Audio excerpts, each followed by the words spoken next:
Je m'appelle Malik Rivers et, d'aussi loin que je me souvienne, j'ai toujours ressenti le poids d'être un invité dans ma propre maison. Lorsque j'ai épousé Liana Alcraftoft, je croyais que l'amour adoucirait chaque rite du chaos familial. J'avais tort. Dès le premier dîner de fête, j'ai été introduit dans leur monde comme un accessoire, le beau mari, le soutien de famille silencieux, l'homme stable qui réparait le lave-vaisselle et payait les factures sans se plaindre. Mes propres rêves et ambitions n'étaient jamais évoqués, sauf si je bricolais quelque chose de coûteux ou que je soignais leur image avec mon compte en banque. Ils ne me demandaient jamais ce que je voulais. Ils me demandaient ce que je pouvais faire pour eux. Liana était mon ancre dans cette tempête. Elle était pragmatique, brillante, déterminée à tracer sa propre voie. J'admirais son éthique de travail, sa façon de transformer des feuilles de calcul en symphonie de réussite. Mais sa famille, sa mère Gretchen, son père Vaughn, sa sœur Belle, ne me considéraient que comme un accessoire. Ils riaient poliment à mes blagues, souriaient à mes efforts pour créer des liens, puis retournaient aussitôt à leurs plaisanteries. Lors des réunions de famille, je m'asseyais au bord de la table, les jambes croisées comme un oiseau perché, mon rire emplissant l'espace où aurait dû se trouver le véritable sentiment d'appartenance. Lorsque Liana et moi avons emménagé dans leur maison victorienne héritée de South-Elm, j'ai ressenti de la gratitude. C'était plus grand que je n'en avais jamais connu. De haut plafond, un jardin où je pouvais enfin planter des tomates. Mais la gratitude a fait place à l'aliénation. Chaque centimètre carré de cette maison annonçait leur victoire. Trophées, diplômes, articles de magazines encadrés vantant les mérites académiques de Liana. Ma présence était tolérée lorsqu'elle servait leur récit, puis confortablement ignorée lorsqu'elle ne servait pas leur récit. Je nettoyais les gouttières et réparais les planchers grinçants pendant qu'ils trinquaient à ma générosité avec des coupes de champagne remplies de selfies et de hashtags. Je commençais à ravaler ma fierté chaque fois que je jetais un coup d'œil à la cheminée et que je ne voyais aucune photo de nous ensemble, seulement des récompenses pour la carrière de chercheuse de Liana. J'ai essayé de m'exprimer une fois. J'ai suggéré des dîners de famille dans mon appartement ou des week-ends organisés ensemble. Liana a souri et m'a dit « On s'organise ». Mais l'occasion est arrivée sans conséquence. Quand j'ai insisté plus tard, elle a haussé les épaules comme pour s'excuser d'un léger désagrément. Ils sont habitués aux choses d'une certaine manière. Elle m'a dit doucement « Ce n'est pas à propos de toi ». Cette phrase « Ce n'est pas à propos de toi » est devenue un écho dans mon esprit, un rappel que j'existais dans l'entourage de sa famille uniquement pour leur apporter du réconfort. Pourtant, je l'aimais. Je me disais que l'amour était synonyme de sacrifice, de surmonter l'inconfort de la personne qu'on chérit. Mais sous ce sacrifice se cachait un ressentiment grandissant, un ressentiment sourd et brûlant qui a pris forme lorsque Liana est partie en voyage d'affaires et que j'ai organisé leur brunch d'anniversaire. J'ai préparé un buffet d'omelettes, disposé des mimosas, essayé d'engager la conversation avec Belle sur sa passion pour la mode. Elle a souri une fois, a dit « Super ». Puis a reporté son attention sur son téléphone. Gretchen se plaignit que le café était trop léger. Van me demanda si je pouvais aller chercher leur pressing la prochaine fois que j'irais faire des courses. À leurs yeux, j'étais toujours le petit errant. Je n'avais pas réalisé la profondeur de la blessure avant la blague inoffensive de Belle. Ce soir-là, après un autre dîner, où j'étais assis loin des rires et des blagues privées, je me retirai dans mon bureau pour me préparer au grand pitch chez Brandforge Creative. Mon cœur battait la chamade. C'était censé être mon moment, l'aboutissement d'années passées à gravir les échelons du marketing. J'imaginais les applaudissements du conseil d'administration, la poignée de main, l'offre de promotion. Mais pendant que je peaufinais ma présentation sur mon ordinateur portable, Belle s'est faufilée dans la maison, sa tequila préférée droguée, la peur des conséquences remplacée par un dangereux désir de se divertir. Elle appela mon patron depuis mon téléphone, la voix pâteuse, feignant la colère et les préjugés, m'accusant de trahison, de racisme latent, de couper les ponts. Elle fulminait contre sa démission, menaçait de poursuites judiciaires et affirmait des choses irrationnelles. Mon patron m'a stupéfait. Le lendemain matin, je suis entré chez Brandforge Creative, confiant dans mon argumentaire, mais j'ai été escorté par la sécurité. Ma carte magnétique ne fonctionnait plus. J'ai appelé mon patron. Pas de réponse. À midi, un email m'a informé que j'étais licencié avec effet immédiat. Ma carrière, ma réputation effacée sur un caprice d'adolescent ivre. Je n'ai pas pleuré, je ne pouvais pas. Au lieu de cela, une incrédulité s'est emparée de moi tandis que je contemplais le hall d'entrée de Alcraftoft, son imposant lustre vacillant au-dessus de ma tête. J'ai descendu le carton de matériel de bureau et l'ai mis dans ma voiture. De retour à la maison, la sonnette a retenti. Liana a attendu, un sourire forcé aux lèvres. Malik, que s'est-il passé, a-t-elle demandé, les yeux naviguant entre mon carton et sa famille derrière moi. Elle a ri doucement lorsque j'ai balbutié des explications, jusqu'à ce qu'elle réalise que ce n'était pas une blague. Ses joues ont pâli. « Tu es sérieuse ?» murmura-t-elle. Cet instant, plus que n'importe quelle insulte ou affront, me déstabilisa. Ils se rassemblèrent autour d'eux, cherchant des excuses à Belle. Elle ne faisait que déconner. Ça finira par passer. Il trouvera autre chose. Leur voix résonnait d'un sentiment de droit moralisateur. Mon cœur battait la chamade tandis que mon regard passait du sourire pincé de Gretchen au hochement de tête dédaigneux de Van. Liana s'avança, la main sur mon bras, mais son regard se posa sur sa famille. Elle hésita. Je sentis la frontière de sa loyauté vaciller entre sœur et mari. À cet instant, je réalisais que j'étais la seule adulte dans une maison pleine d'enfants à refuser d'assumer ses responsabilités. Leur rire à mes dépens, leur fuite devant les responsabilités avait toujours été là, mais jamais aussi clairement. Je fermai la porte derrière moi et me tins sur le porche, entendant leurs voix étouffées s'estomper tandis que je descendais les marches. Mes pas devinrent un son clair. J'étais une étrangère ici, indésirable jusqu'à ce que je sois utile. Alors que je marchais vers ma voiture, carton à la main, l'allée s'étirant sous la lumière des lampadaires, j'ai reconnu l'amertume dans ma poitrine comme quelque chose que je devais maîtriser. Je pouvais capituler, être l'homme qu'on me décrivait, ou me servir de cette trahison pour me redéfinir. L'air de la nuit avait un goût de trahison, mais aussi de possibilité. Car lorsqu'on est poussé hors d'un endroit que l'on croyait être chez soi, on découvre ce que l'on est vraiment capable de construire par soi-même. Et cette prise de conscience a été la première étincelle de mon prochain chapitre. La matinée a semblé le début d'une victoire. J'avais préparé mon plus beau costume la veille. Des lignes gris anthracite impeccables, le genre qui parlait sans que j'en ai besoin. Les diapositives de la présentation étaient impeccables, le langage précis. C'était ma chance de passer d'associé principal à directeur du développement stratégique chez Brandforge Creative. Je l'avais mérité. Des nuits blanches, des délais impossibles, des clients dont personne d'autre ne voulait s'occuper. J'ai tout encaissé et j'ai quand même tenu parole. Mon heure était enfin arrivée. Je me suis même levé tôt pour me recentrer. Aucune distraction. Liana était déjà sous la douche, fredonnant un de ces airs qu'elle aimait quand elle pensait que personne ne l'écoutait. Je nous ai préparé du café à toutes les deux, noir pour moi, lait d'avoine et miel pour elle. J'ai posé sa tasse sur la coiffeuse et je l'ai embrassée sur l'épaule. Grand jour, ai-je murmuré. Elle m'a souri à travers le miroir, les yeux pleins de soutien.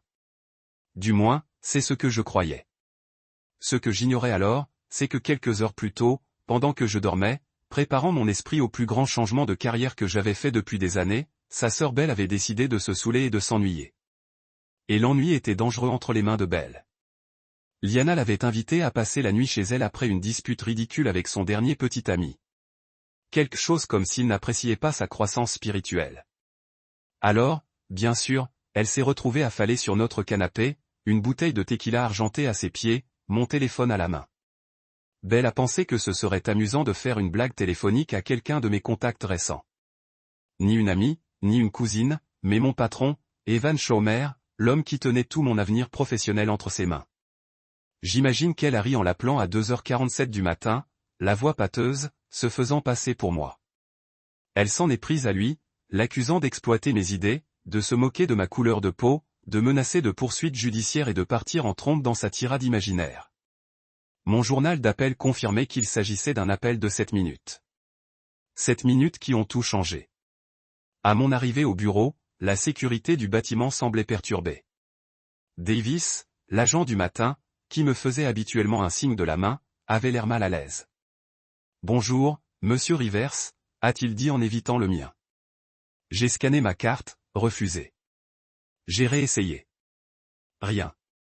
Davis s'est avancé, s'est éclairci la gorge et a dit qu'il devait m'accompagner à l'étage. Que se passe-t-il, ai-je demandé. Il n'a pas répondu, marchant juste à côté de moi d'un pas raide, comme si j'étais radioactive. À l'étage, Evan n'était pas dans la salle de conférence. Il n'était pas à son bureau. Son assistante, Chelsea, refusait de me regarder dans les yeux non plus. Elle me tendit une enveloppe simple et me dit, « Vous êtes relevé de vos fonctions. Avec effet immédiat. Vous recevrez une déclaration officielle dans les 24 heures. » J'ouvris l'enveloppe, les mains tremblantes. Un licenciement inconvenant. Une violation du protocole de communication. Il doit y avoir une erreur, dis-je, la voix brisée à mi-voix. Chelsea finit par lever les yeux et marmonna. Il enregistra l'appel. Mon estomac se noua. Je sortis précipitamment du bâtiment, les pensées affluant. J'écouta le message vocal d'Evan, sauvegardé plus tôt dans la matinée, trop affolé pour l'entendre avant de quitter la maison. Malik, je ne sais pas ce qui s'est passé hier soir, mais je ne peux pas tolérer un tel manque de professionnalisme dans mon équipe. N'entre pas. Tes cartes magnétiques sont déjà désactivées. Je restai assis dans ma voiture pendant 2 heures. Au début, j'essayais de digérer. Puis, j'essayais de respirer. Puis, j'ai hurlé. Pas fort, pas dramatique. Juste ce son grave et saccadé qui m'a échappé avant que je puisse l'arrêter. Le genre de son qu'on fait quand on a pris quelque chose d'essentiel et qu'on n'a personne à blâmer, si ce n'est quelqu'un qui partage son salon. Quand je suis rentré, Liana était dans la cuisine. Elle a souri en me voyant, perplexe. Chaleureuse. Tu as oublié quelque chose, a-t-elle demandé. J'ai laissé tomber l'enveloppe de licenciement sur la table comme un oiseau mort. À toi de me le dire, ai-je dit. Son visage s'est décomposé en l'ouvrant. Quoi? Qu'est-ce que c'est, lui ai-je dit. Tout, l'appel, les insultes, le timing. Sa main s'est portée à sa bouche. Non, a-t-elle murmuré. Ça n'a aucun sens. Et puis on l'a entendu. Ce foutu rire. Belle était en haut. Elle n'avait même pas quitté la maison. J'ai accouru et je l'ai trouvée affalée dans le lit d'amis, en train de consulter son téléphone. Tu as appelé chez Evan Schumer hier soir avec mon téléphone, ai-je dit.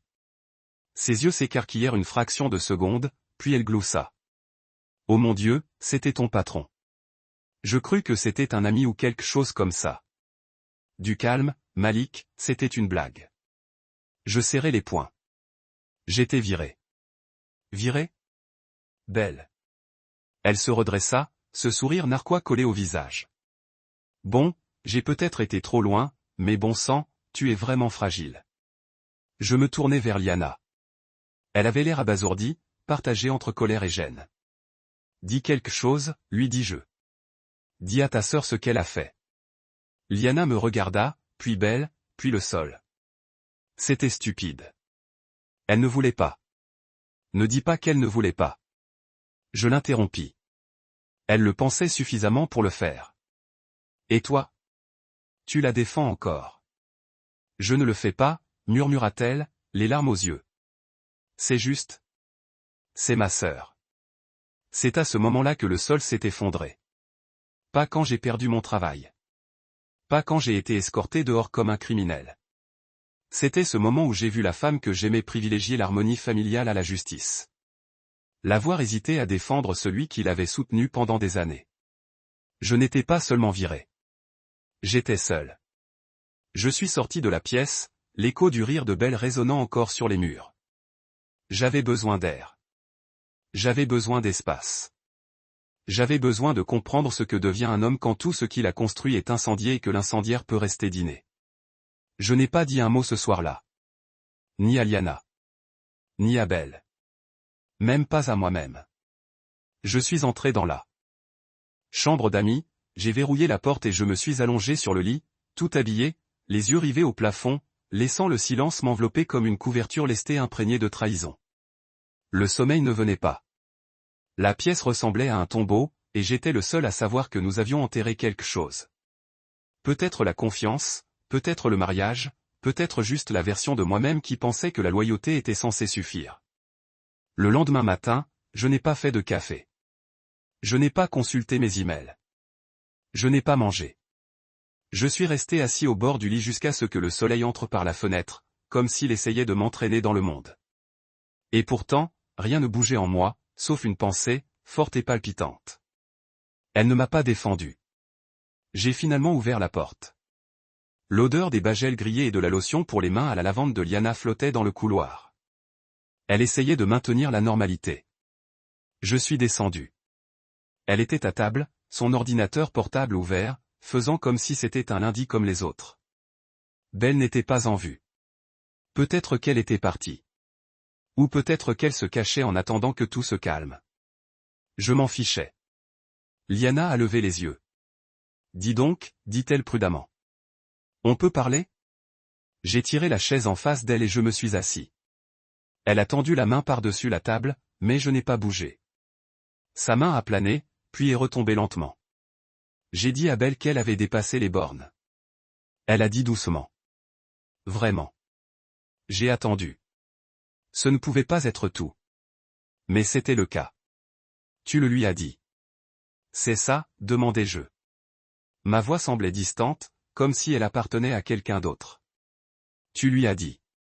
Et après? S'est-elle excusée? A-t-elle fait autre chose qu'un haussement d'épaule et un sourire narquois? Liana soupira. Elle disait que c'était une erreur. Elle était ivre. Elle ne savait pas que ça irait aussi loin. Elle a appelé mon patron, s'est fait passer pour moi, l'a accusé de racisme et a menacé de mettre le feu à l'entreprise. Tu penses que c'est une erreur, Liana? C'est ça, le caractère. Liana se massa les tempes. Malik, je sais. Je sais que c'est terrible, mais c'est ma sœur. Je ne peux pas.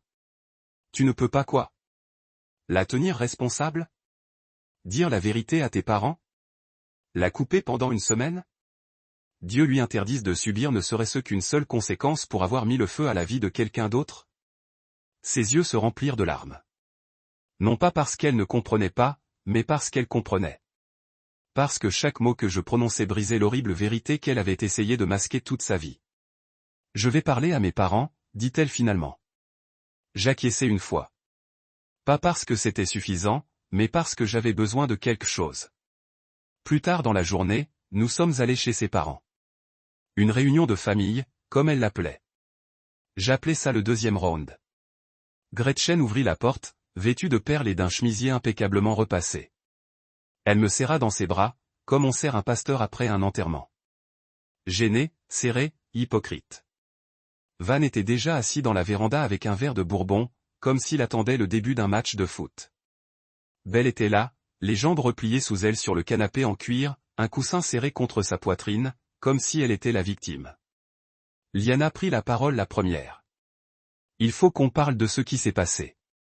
Malik a perdu son emploi à cause d'une farce que Belle lui avait faite. Une farce sérieuse. Gretchen cligna des yeux. Oh, allez. C'est de ça qu'il s'agit? Elle s'est fait passer pour moi au téléphone auprès de mon patron. Dis-je en m'avançant. Elle s'est saoulée, a utilisé mon téléphone et a dit des choses qui m'ont coûté mon gagne-pain.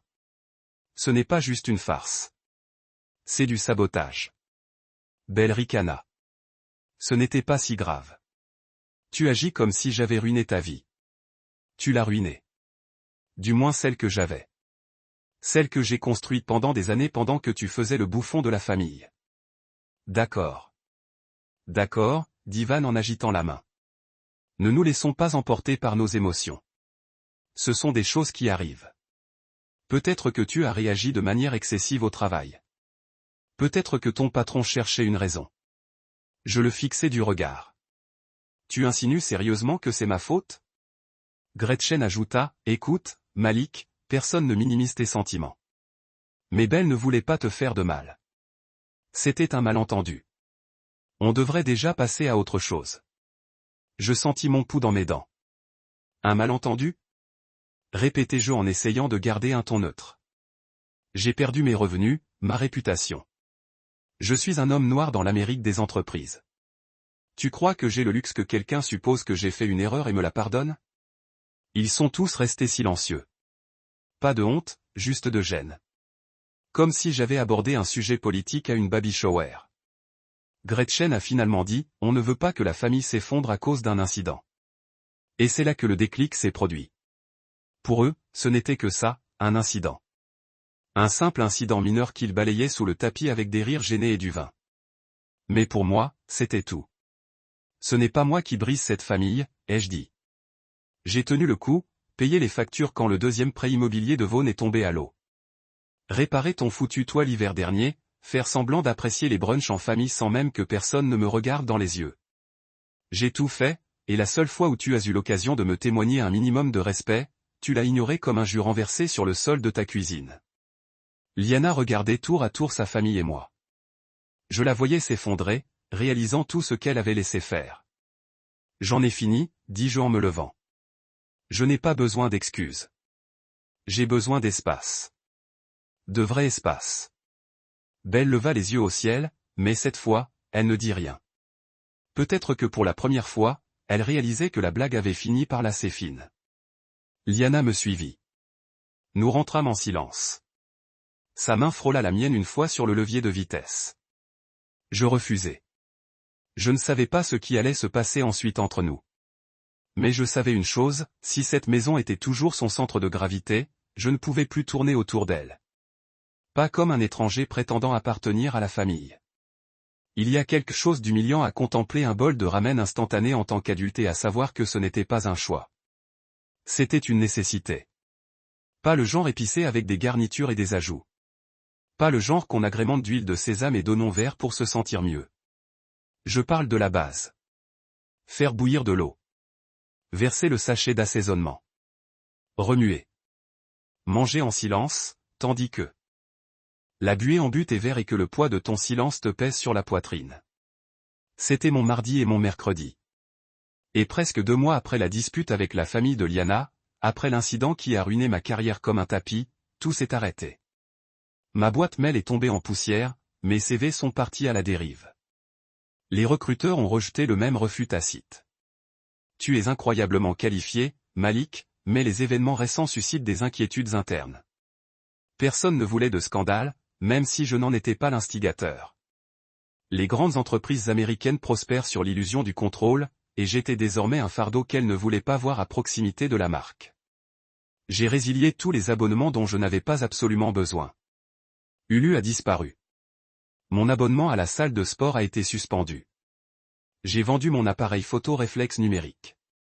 J'ai abandonné mon championnat de basket du week-end. Je me suis même coupé les cheveux devant le miroir de la salle de bain pour économiser $40. Le loyer continuait d'arriver comme sur des roulettes. Les courses sont devenues un jeu de survie. Et pourtant, Liana n'arrêtait pas de me demander quand j'allais faire plus d'efforts. Au début, elle avait de bonnes intentions. Elle faisait des heures supplémentaires au cabinet, ramenait des restes, m'envoyait des offres d'emploi, mais elle ne refusait jamais quand sa mère voulait venir. Elle ne disait jamais à Belle de rester à l'écart. Un dimanche, je suis entré dans la cuisine et je les ai trouvées toutes assises à notre table, riant comme si de rien n'était, comme si ma réputation n'était pas en train de brûler en cendres pendant qu'elles se servaient des scones. Je n'ai pas dit un mot. Je me suis retourné et suis sorti. J'ai commencé à sauter des repas juste pour faire durer les choses. Non pas par martyre, mais par nécessité. J'ai dit à Liana que je n'avais pas faim alors qu'en réalité, je ne voulais pas compter le riz restant dans le bocal. Je me disais que c'était temporaire, qu'il fallait bien que quelque chose change, que quelqu'un me donnerait une chance. Mais chaque jour, ma confiance en moi s'effritait un peu plus. J'ai commencé à marcher différemment, plus lentement, la tête basse, comme si je m'excusais simplement d'exister en plein jour. J'évitais mes anciens collègues, je ne rappelais pas mes amis. Je détestais qu'on me demande « Comment vas-tu ?» Parce que personne ne voulait vraiment connaître la vérité. Ils voulaient se sentir bien en s'inscrivant. Puis ils sont passés à autre chose. Puis est arrivé l'événement de réseautage. J'ai failli ne pas y aller. Il ne me restait plus que ma dernière chemise propre et une ceinture trouée. Je me suis regardé dans le miroir et j'ai vu un homme que je ne reconnaissais pas fatigué, vide, s'accrochant à sa fierté à 2 mains. Mais quelque chose m'a poussé à sortir ce soir-là. Peut-être par dépit, peut-être par espoir, peut-être simplement fatigué d'être fatigué. C'était une soirée techno de niveau intermédiaire dans la salle de bal d'un hôtel du centre-ville.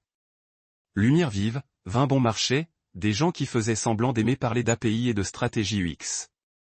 Je me tenais près de la fontaine à eau, faisant de mon mieux pour avoir l'air employable, tandis que mon estomac gargouillait sous mon pantalon de friperie. C'est là que j'ai rencontré Lucille. Elle n'était pas tape à accent graveleuil, pas de discours clinquant ni de faux sourires, juste une femme au regard perçant en blazer bleu marine qui m'a posé une question que personne d'autre ne se posait. Alors, quelle histoire racontez-vous ? J'ai cligné des yeux. Désolé. Tout le monde ici vend une histoire. Certains parlaient de croissance, d'autres de sortie, d'autres de réinvention. Et le vôtre? J'ai hésité. Puis je lui ai tout raconté. Sans amertume, sans ego, juste les faits. Qu'est-il arrivé à Brandforge? Qu'est-ce que ça m'a coûté? Ce que j'ai appris. Comment je pouvais encore construire une stratégie et une identité de marque dans mon sommeil si quelqu'un prenait ce foutu risque? Elle n'a pas bronché. Elle a hoché la tête, terminé son verre et m'a tendu une carte. Je suis consultante pour une start-up fintech, Voltray. Le chaos sur roue, mais la structure est solide. Envoyez-moi votre CV ce soir. Ne le diluez pas. J'ai scruté sa carte pendant tout le trajet du retour comme si c'était un ticket de loterie gagnant que j'avais peur de gratter. J'ai envoyé le CV le soir même, exactement comme elle me l'avait demandé, brut, détaillé, honnête. Voltray a rappelé 2 jours plus tard. L'entretien était peu orthodoxe, plutôt une série de sprints intenses de résolution de problèmes avec un fondateur qui portait des chaussettes dépareillées et oubliait de se mettre en sourdine pendant les pauses toilettes. Mais ils ont aimé ce qu'ils ont vu. Et même si l'offre était modeste, la moitié de ce que je gagnais avant, et sans titre, je l'ai accepté, car ce n'était pas une question de salaire. C'était une question de respirer à nouveau. Je l'ai dit à Liana ce soir-là. Elle a hoché la tête, m'a serré dans ses bras, mais ses yeux se sont reportés sur son téléphone. C'est super, ma puce, a-t-elle dit, déjà en train de faire défiler les pages. C'est là que j'ai su que quelque chose avait changé.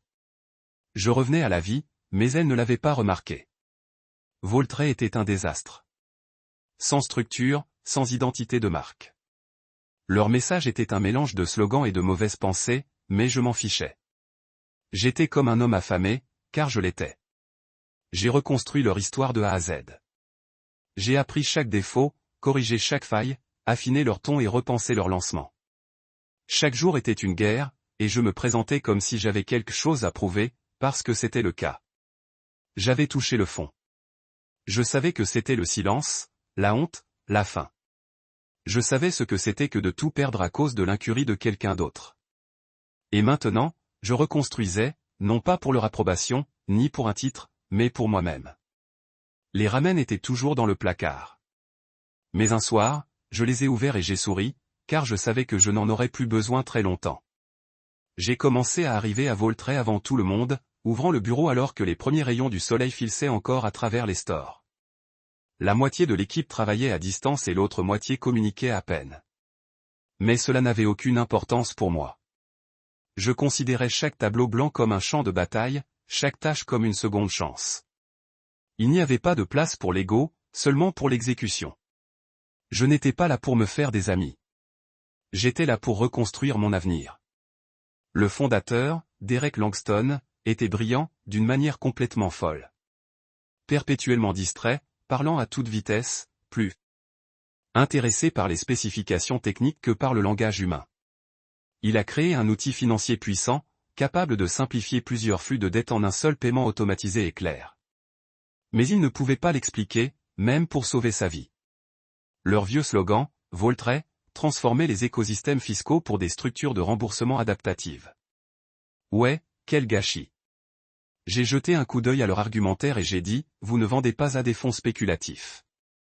Vous vendez à des gens qui se noient. Dites-le. Derek a cligné des yeux comme si je l'avais giflé. Des gens qui se noient, a-t-il répété. Oui, ai-je dit. Des gens qui se réveillent chaque matin. Ils se demandent s'ils vont pouvoir continuer à payer leurs factures. Des gens qui sont tellement endettés qu'ils ont l'impression de ne plus pouvoir respirer. C'est à eux que Voltray vient en aide. Alors, dites-le leur. Parlez-leur. Ce jour-là, j'ai réécrit le titre de leur page d'accueil en 4 mots, un seul paiement, 0 panique, et tout a changé. Au bout de 3 mois, j'avais rebâti leur image de marque, rationalisé leurs réseaux sociaux et transformé leurs témoignages épars en campagnes émotionnelles qui ont réellement touché. Notre engagement a triplé, les téléchargements d'applications ont explosé. Dererick, qui oubliait mon nom, m'appelait 3 fois par jour pour me demander son avis. Lorsque j'ai proposé une refonte complète de l'image de marque et une campagne de démonstration, il m'a donné le feu vert et m'a dit, si ça marche, je me battrai personnellement pour que vous restiez dans la salle. Ça a marché. le nouveau déploiement est devenu viral. Nous avons collaboré avec 2 associations de désendettement, créé un blog proposant de vrais conseils plutôt que des mots-clés superficiels, et lancé une série de courts témoignages vidéo. En un an, nous n'étions plus une simple start-up. Nous, il y avait une solution, et les gens l'ont remarqué. Un après-midi, je suis entré au bureau et j'ai trouvé Derek en chemise. Une vraie chemise, pas un sweat à capuche. Il avait l'air nerveux et excité. Un investisseur qui arrive, dit-il. Un gros bonnet. J'ai demandé qui. Il a fait un geste de la main comme s'il s'en prenait à un numéro. Quelqu'un capable de signer un chèque à 7 chiffres sans sourciller. Et il surveille nos chiffres depuis des mois. Cet investisseur s'est avéré être Petra Langston, la sœur aînée de Dererick. Une capitale risqueuse réputée pour transformer le chaos en or. Elle est arrivée sans entourage, sans tapage, juste un carnet noir impeccable et un regard intense. Elle a écouté notre pitch, posé 3 questions et m'a regardé droit dans les yeux lorsqu'elle a demandé « Qui est responsable du pivot de la voix et de l'engagement communautaire ?» Dererick m'a pointé du doigt sans hésitation. Ce serait Malik. Elle a hoché la tête une fois. Tant mieux, parce que je ne finance pas le code. Je finance des gens. 2 semaines plus tard, Vaultree bénéficiait d'un engagement de financement de 12 millions de dollars. Le genre de financement qui ouvre toutes les portes et remet les choses à plat. J'ai été officiellement nommé directeur de la stratégie. Mon salaire a doublé. Ma signature électronique a changé, tout comme la façon dont on me parlait en réunion. Fini les conversations interrompues. Fini les renvois subtils. Ils se penchaient vers moi. Ils écoutaient. J'ai célébré en silence. Je me suis acheté une nouvelle paire de chaussures de ville. Rien de trop voyant, juste quelque chose qui paraissait solide. Je suis entré dans une agence immobilière de Midtown et j'ai signé un acompte pour un appartement de 2 chambres. Lignes épurées, lumière naturelle, aucun nom d'autre dans le couloir, juste le mien. Et lorsque la fonctionnalité de simplification de la dette de Vaultree a fait son apparition sur l'App Store et a dépassé les 100 000 téléchargements la première semaine, Forbes nous a surnommé la start-up qui pourrait sauver la génération Y. J'ai ri en lisant le titre. C'était exagéré, mais mon compte en banque n'a pas contesté. Mes capitaux propres avaient désormais de la valeur, une vraie valeur. Pour la première fois depuis dans ma vie, je n'étais pas seulement stable. Je construisais quelque chose qui ne pouvait pas être détruit par un canular téléphonique ou un parent dédaigneux. Puis est arrivé le texto. Il est arrivé tard, après que j'ai éteint mon ordinateur portable et me suis servi un whisky pour fêter la nouvelle couverture médiatique. Mon téléphone a vibré sur le comptoir. De Gretchen. Je n'avais pas eu de ces nouvelles depuis des mois. Tellement fier de toi, fiston. Retrouvons-nous. Tu nous as manqué. Je fixais l'écran, ni en colère, ni surpris, juste fatigué. Le message revenait toujours. Dès qu'on n'avait plus besoin d'eux, ils se rappelaient comment se comporter comme des membres de la famille. Dès que ton nom apparaissait dans un titre, le souvenir de leur malheur passé disparaissait comme de la buée sur du verre. Liana était à l'étage. Je ne lui avais pas encore montré l'article. Non pas que je ne le voulais pas, mais parce que quelque chose s'était eu entre nous. Elle me soutenait sur le papier. Elle disait les bonnes choses, mais elle ne m'avait pas demandé ce que je ressentais à l'idée de retomber enfin sur mes pieds. Elle ne s'était pas assise en face de moi et elle a dit, « Je savais que tu y arriverais. » Peut-être parce qu'au fond d'elle-même, elle l'ignorait. Peut-être cherchait-elle encore sa place maintenant que je n'étais plus l'homme qui rassemblait les fonds pour payer son loyer. Mais moi, je n'étais plus l'homme en attente de validation. Je n'ai pas répondu au message de Gretchen ce soir-là. Je l'ai laissé là, brillant discrètement sur l'écran, tandis que je sirotais mon verre et contemplais l'horizon. Toutes ces tours et ces lumières, chacune grouillant de gens essayant de prouver qu'ils appartenaient à la famille. Je n'avais plus besoin de le prouver. J'étais déjà là. Et la prochaine fois que je les reverrais, si je les voyais, ce ne serait pas comme l'étranger qu'ils avaient autrefois rejeté. Ce serait comme l'homme qu'ils avaient sous-estimé et dont ils se souvenaient soudain. Je n'avais pas prévu d'accepter le dîner. Pas au début. Quand Gretchen a envoyé le message, c'était comme un appât. Cette mousse, cette chaleur éternelle qu'elle ne sortait que lorsqu'elle avait quelque chose à gagner. On se retrouve, Malik. Juste un dîner. On est si fiers de toi. Pas question de passer. Aucune reconnaissance de ce qu'ils m'ont coûté. Mais quelque chose en moi a décidé de partir. Pas pour eux. Pour moi. Je portais un tailleur bleu marine foncé, ajusté, propre et discret dans sa puissance. Le genre de tailleur qui parle sans se vanter. Liana n'a pas posé de questions quand je me suis habillé. Elle a simplement relevé ses cheveux en un chignon. Bae a mis les boucles d'oreilles que je lui avais offertes l'année dernière, celles qu'elle ne portait que pour paraître soignée. Son silence n'était pas froid, mais pas vraiment chaleureux non plus, juste tendu, comme si quelque chose entre nous n'était pas encore complètement cicatrisé. Nous nous sommes arrêtés dans un petit restaurant privé du quartier, éclairé à la bougie, hors de prix et volontairement tamisé. Van était déjà à l'intérieur, sirotant du vin rouge et riant trop fort.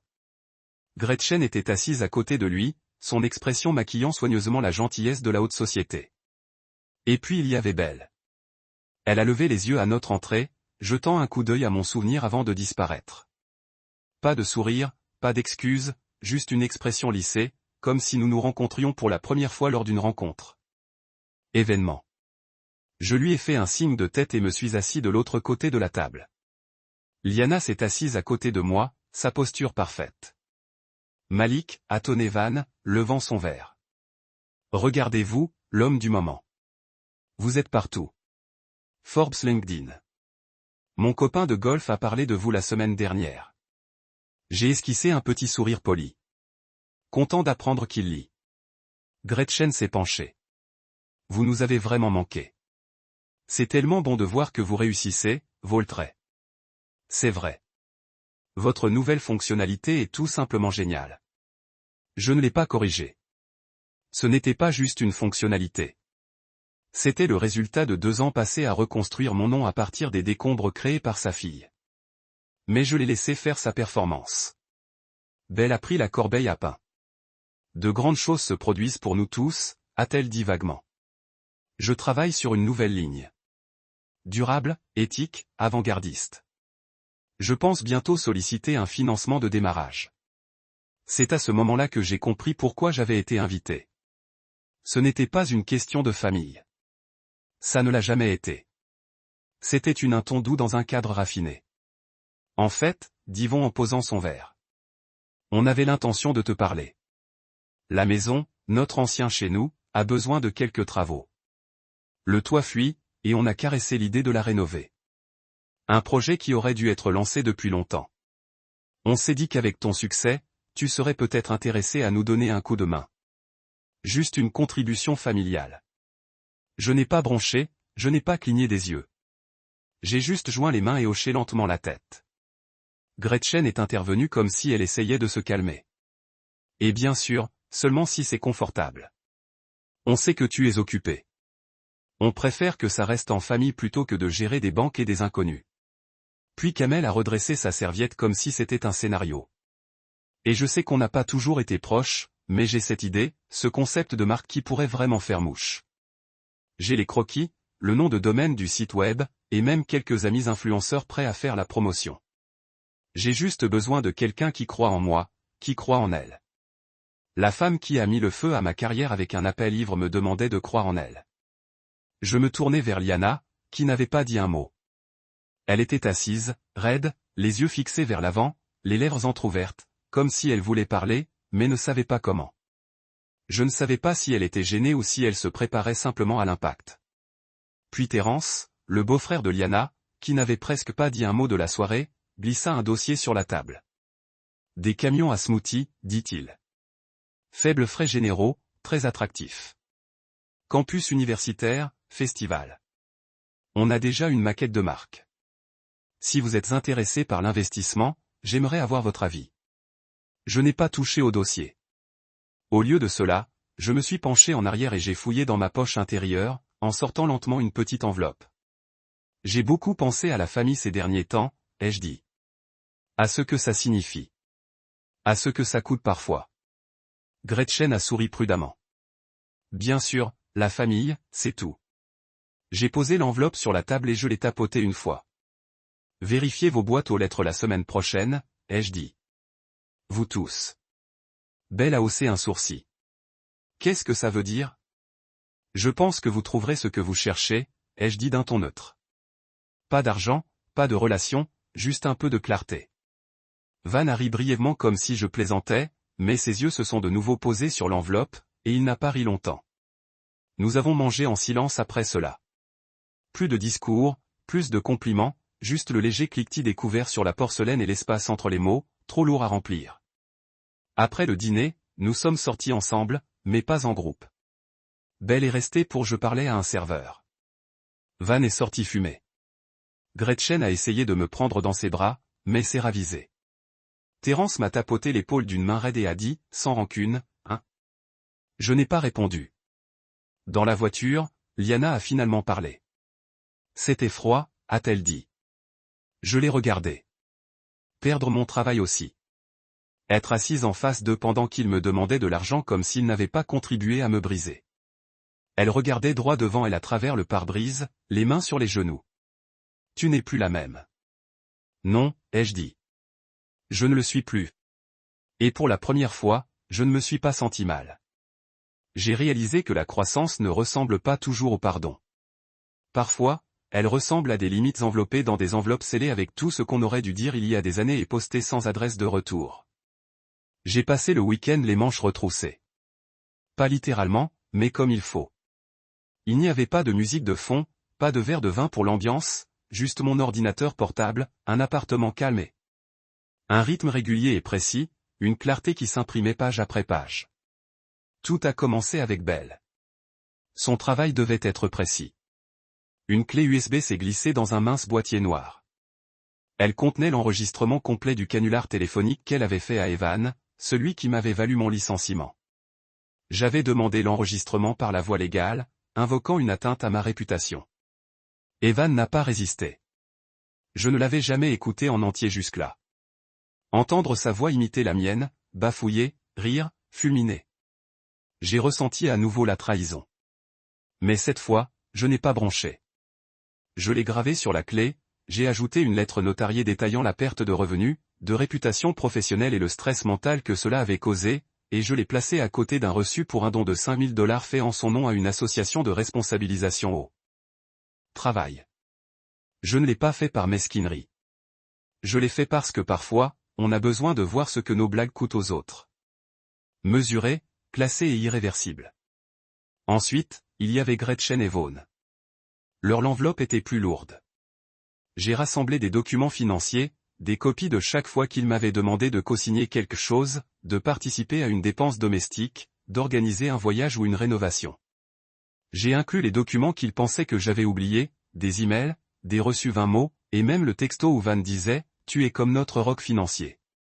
J'ai ajouté une lettre, non pas acerbe mais précise, détaillant l'histoire de la manipulation émotionnelle déguisée en obligation familiale.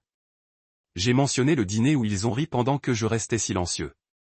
Dès qu'ils ont qualifié mon licenciement de malentendu, j'ai conclu avec des ressources, 3 recommandations de conseillers financiers et une simple phrase, la dette émotionnelle ne s'efface que lorsqu'elle est reconnue.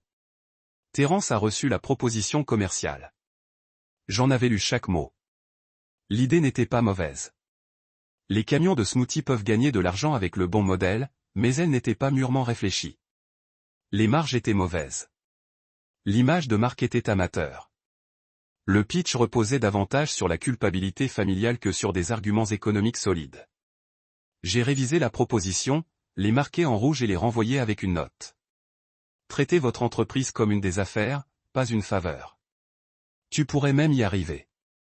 Chaque enveloppe était soigneusement scellée, non pas avec colère, mais avec quelque chose de pur. La vérité. Pas d'insulte, pas de dramatisation, juste un compte rendu de ce qui avait été fait, de ce qui n'avait pas été réparé et de ce que je ne leur devais plus. Mais l'enveloppe de Liana, celle-là, a pris le plus de temps. Je suis resté assise dessus pendant des heures, ne sachant pas quoi y mettre. Je ne voulais pas la punir. Je ne voulais pas gagner. Je voulais juste de l'honnêteté. Alors, je lui ai écrit une lettre. Pas de clé USB, pas de reçu, juste ma voix. Liana, je ne sais pas qui nous sommes devenus, mais je sais qui nous étions. Je connais la femme qui a cru en moi, qui a encouragé mes rêves quand ils étaient encore petits et en progrès.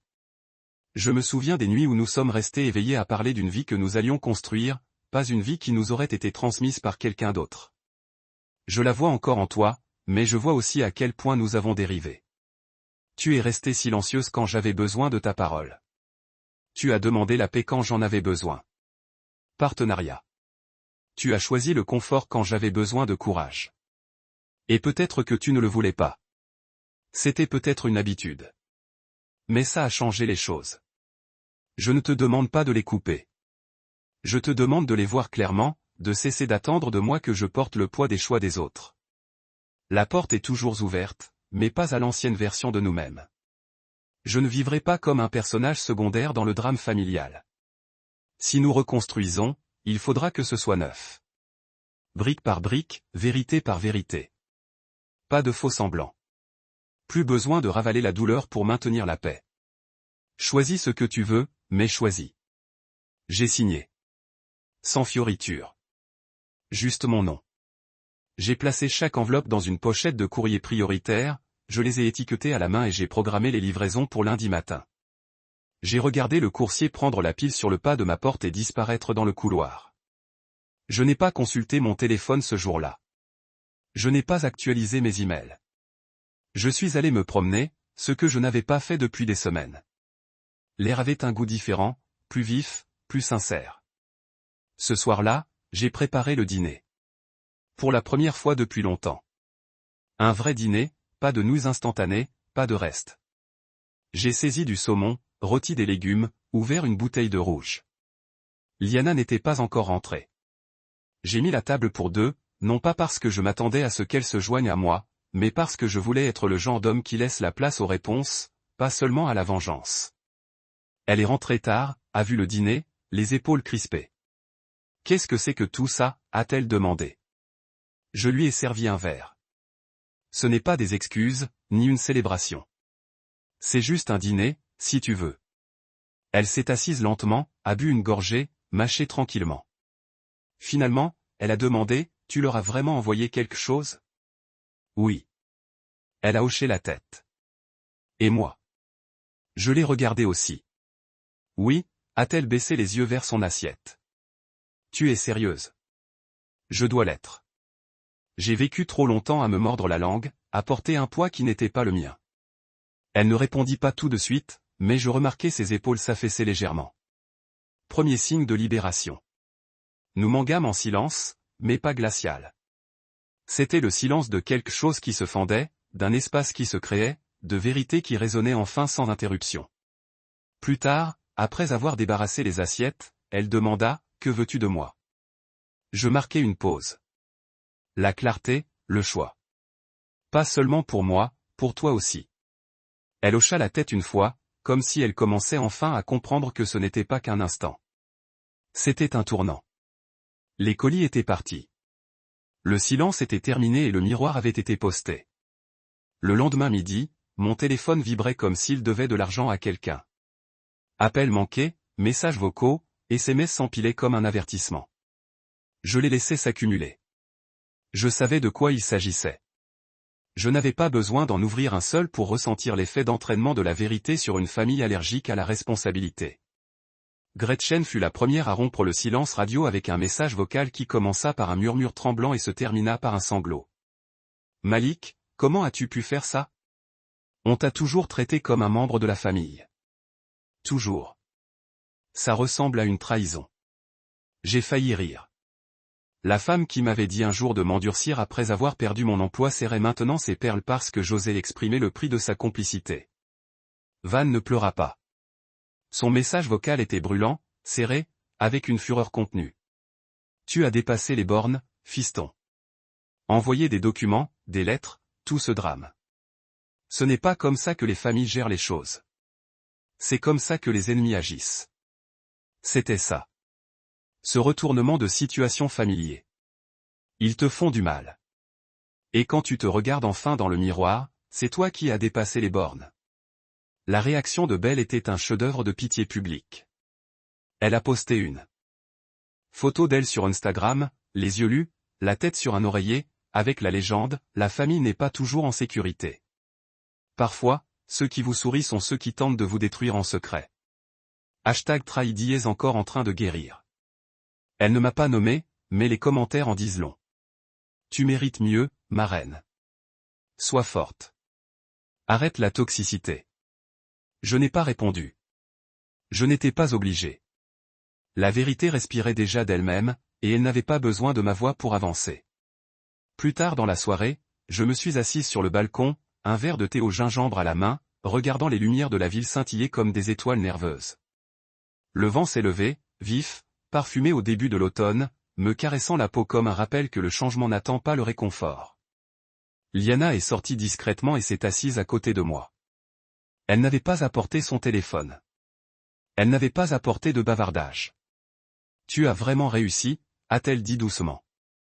J'ai hoché la tête. « Ouais », dit-elle en baissant les yeux vers ses mains. Elles se démolissent. Elles n'ont jamais été intactes. Un silence. « Tu crois que j'avais tort ?» Je n'ai pas répondu tout de suite. J'aurais pu énumérer toutes les fois où elle avait préféré le silence à la confrontation, la diplomatie à la défense. Mais au lieu de ça, je l'ai regardée. Vraiment. Elle avait maintenant de fines rides autour des yeux, des cernes de stress. Sa force était toujours là, mais elle était fatiguée comme la mienne. Non, dis-je enfin. Je crois que tu as été conditionné, et maintenant tu te réveilles. Elle ferma les yeux, non pas de honte, mais dans une sorte de recueillement. Lorsqu'elle les rouvrit, elle dit, il m'appelle sans arrêt, me culpabilise, pleure. Même Belle a laissé un message disant que je laisse mon mari tout gâcher. Et toi, qu'en penses-tu? Liana se renversa en arrière, les épaules s'enfonçant dans le fauteuil comme si elle ne s'était pas accordé de repos depuis des années. Je crois que tu as enfin parlé le langage qu'ils comprennent. C'était ça, le plus vrai. Elle me l'avait dit depuis des mois. Pas seulement un accord, un alignement. Et c'était comme de l'oxygène. Ils n'ont pas l'habitude des conséquences, dis-je. Ils pensent que proximité égale immunité. Tant qu'on est en famille, rien ne tient. Mais tu as réussi à le faire tenir, murmura-t-elle. Je la regardai attentivement. Ça te va? Elle ne répondit pas tout de suite. Au lieu de cela, elle tendit la main et la prit. Pas de manière performative, pas par réconfort, juste par solidarité. Son pouce caressa le bord de mon poignet en cercle lent et régulier. Je crois que je suis enfin prête à être du bon côté, murmura-t-elle. Fini de rester au milieu. Pour la première fois depuis des mois, je ressentis quelque chose que je n'avais pas osé nommer. Le soulagement. Le genre qui ne vient pas de la victoire, mais du fait d'être vu. Le lendemain, le groupe de discussion utilisé par la famille de Liana, Paul Kraftoft, fit exploser les cœurs. Les captures d'écran arrivèrent au compte-gouttes. Van publia un long message sur la dignité et la décence.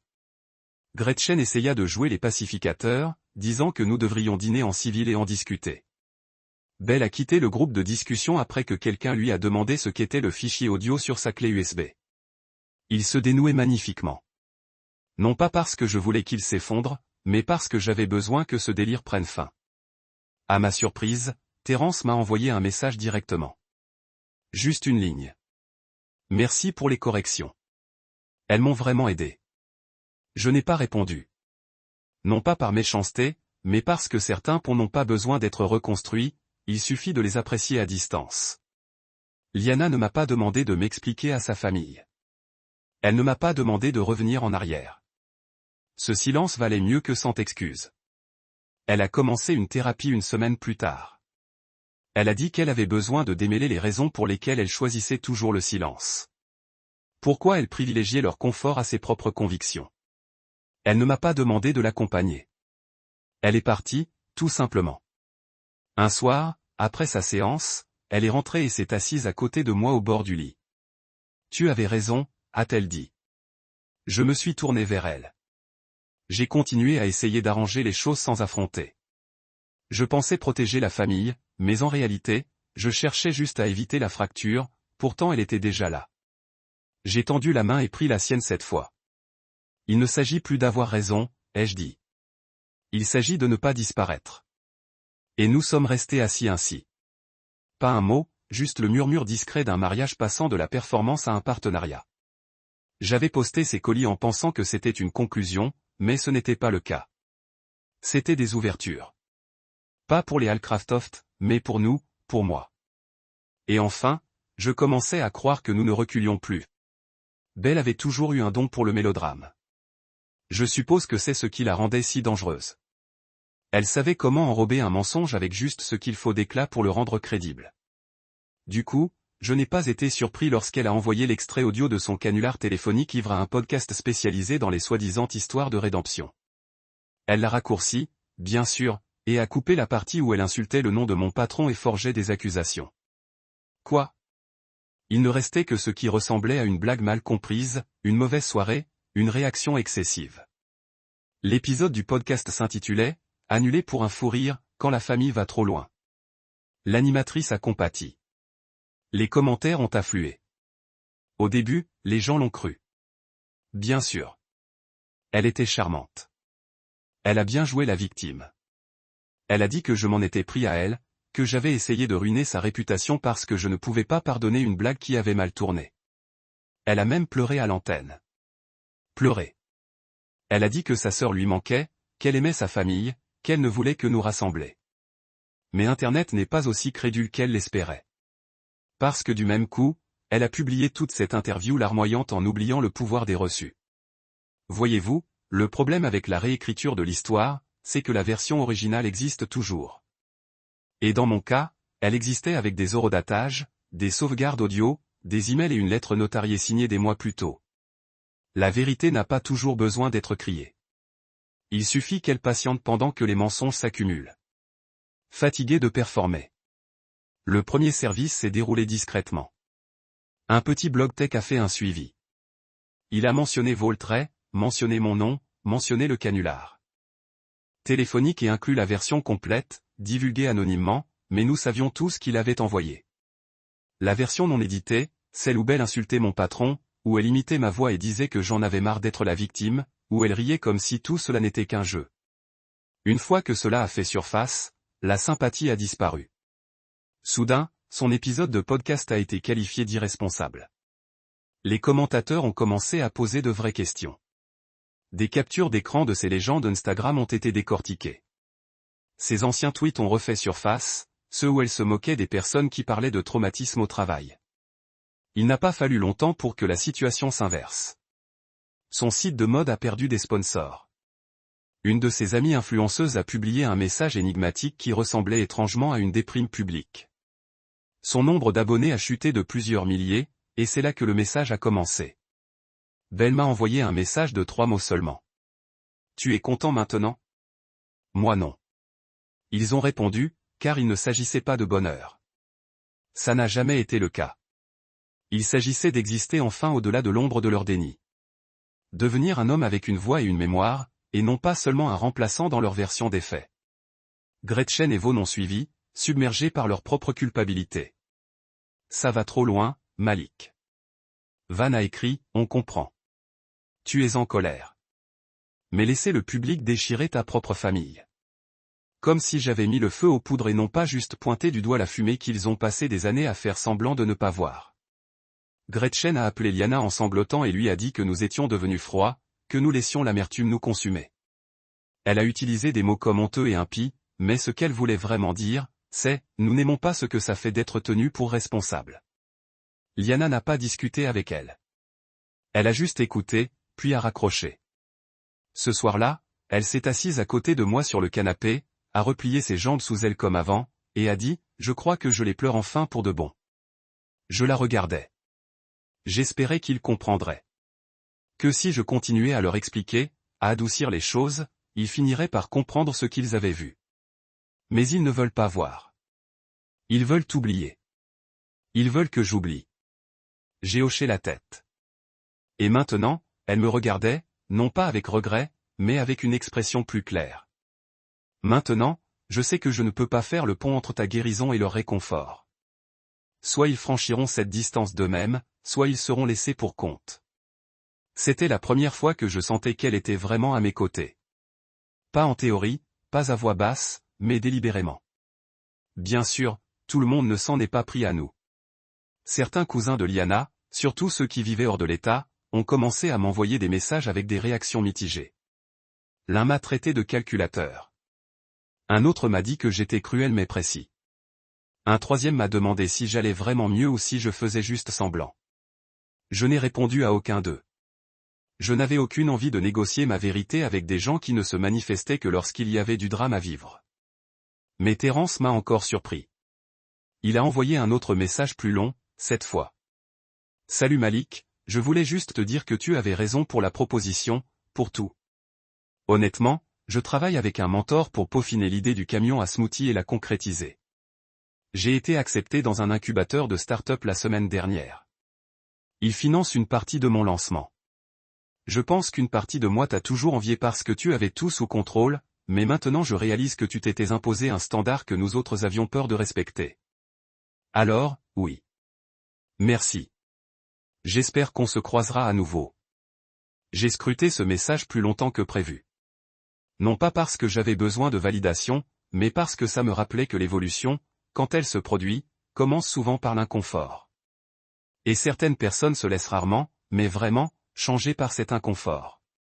Liana a commencé une thérapie sérieuse après ça. 2 fois par semaine, elle rentrait plus calme que d'habitude, mais il y avait une douceur dans son silence.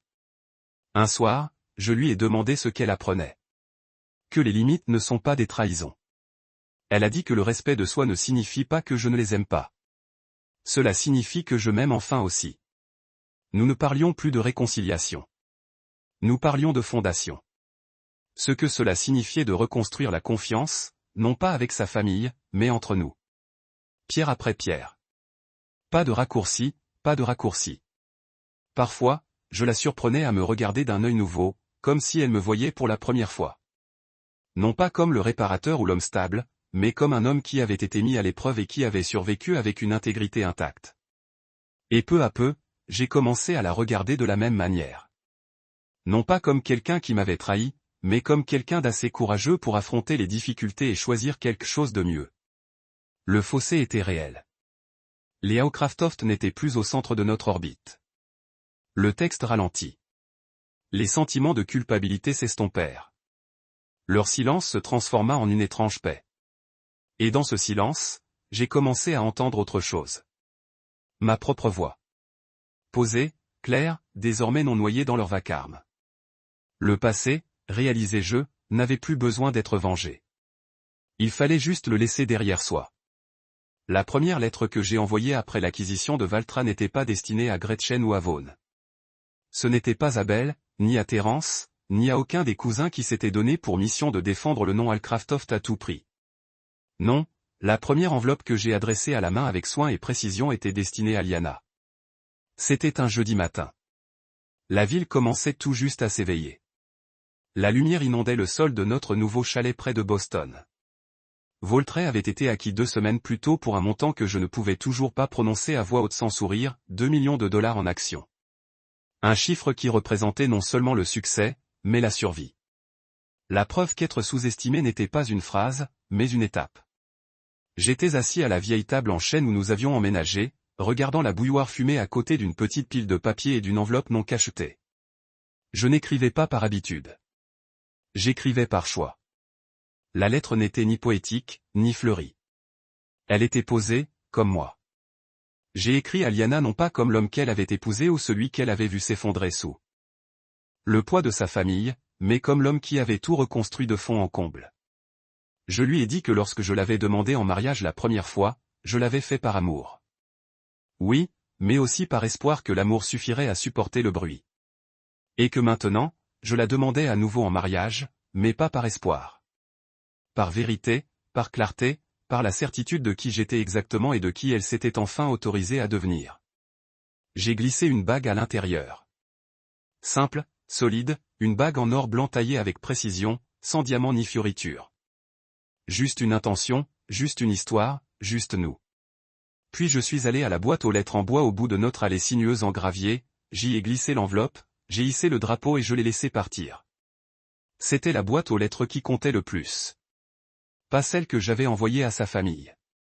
Pas les dons à leur nom ni les dossiers judiciaires de malversation et de reçu. C'était nécessaire, certes, mais il n'était jamais destiné à construire quoi que ce soit. Juste pour débroussailler. Mais celle-ci, cette lettre à Liana, était un début. Elle l'a retrouvée plus tard dans l'après-midi. Elle n'a rien dit tout de suite, l'a juste ouverte sur le porche pendant que je faisais semblant de lire à l'intérieur.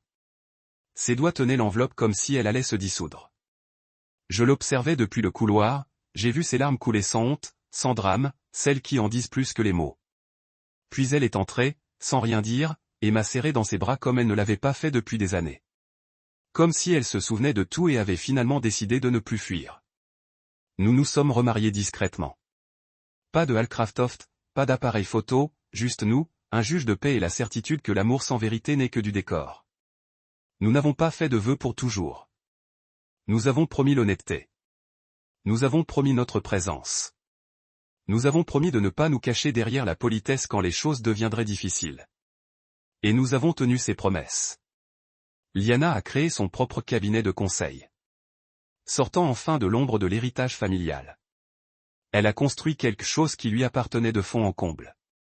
J'ai vu comme elle se tenait plus droite quand elle parlait de son travail. Comme elle ne s'excusait plus de prendre des décisions qui ne les concernaient pas. Quant au Alcraftoft, il passait au second plan. De temps en temps, une carte arrivait pendant les fêtes. Parfois manuscrite, parfois non. Gretchen m'a envoyé une dernière carte de Thanksgiving qui disait « On est toujours là si tu veux rentrer ». Je n'ai pas répondu, car j'étais déjà rentré. Pas la maison. Le sentiment. Je leur envoie encore des choses de temps en temps. Jamais d'argent, juste des symboles. Un don au nom de Van à un syndicat de domestiques. Une carte d'anniversaire pour Belle avec un chèque de $0 et un mot qui disait « La valeur dépend de la réflexion ». Je ne le fais pas pour provoquer. Je le fais pour rappeler que la vérité a une durée de vie plus longue que leur dénégation. Un jour, j'ai envoyé à Gretchen un exemplaire d'un livre sur la manipulation émotionnelle avec une seule citation soulignée. Ceux qui vous punissent pour avoir fixé des limites sont ceux qui ont profité de votre absence. Elle n'a rien renvoyé cette année-là. Terence, en revanche, est resté en contact. Son entreprise de smoothie a décollé. Une vraie marque, de vrais investisseurs, une vraie vision. Il me le reconnaît à chaque fois. Tu m'as dit la vérité, personne d'autre ne l'aurait fait. Il a dit une fois que ça avait fait mal, mais que ça avait fonctionné. On prend un café parfois quand il est dans le coin. Il ne fait plus partie de la famille. Il est meilleur maintenant. La preuve que certaines personnes grandissent lorsqu'on les remet en question. Liana garde une petite boîte dans la chambre maintenant. Pas pour les bijoux, mais pour se souvenir. Le premier rayon de chèque qui m'a coupé. Un exemplaire du titre du journal annonçant l'acquisition. Notre deuxième alliance. La lettre que je lui ai écrite. Et une photo du chalet prise au lever du soleil, vide. Juste des lumières filtrant par les fenêtres et les chaises rapprochées. Voilà à quoi ressemble la guérison. Ni la perfection, ni la performance, juste deux chaises rapprochées et le soleil qui perce enfin. Alors non, je n'ai pas coupé les ponts. J'ai juste arrêté de les traverser quand je n'étais pas la bienvenue. Et parfois, le plus beau cadeau qu'on puisse offrir à ceux qui ont essayé de nous enterrer n'est ni la vengeance, ni le silence, ni même le pardon. C'est un miroir enveloppé de calme, estampillé à votre nom et envoyé avec la preuve que vous n'avez jamais eu besoin de leur validation pour vous relever.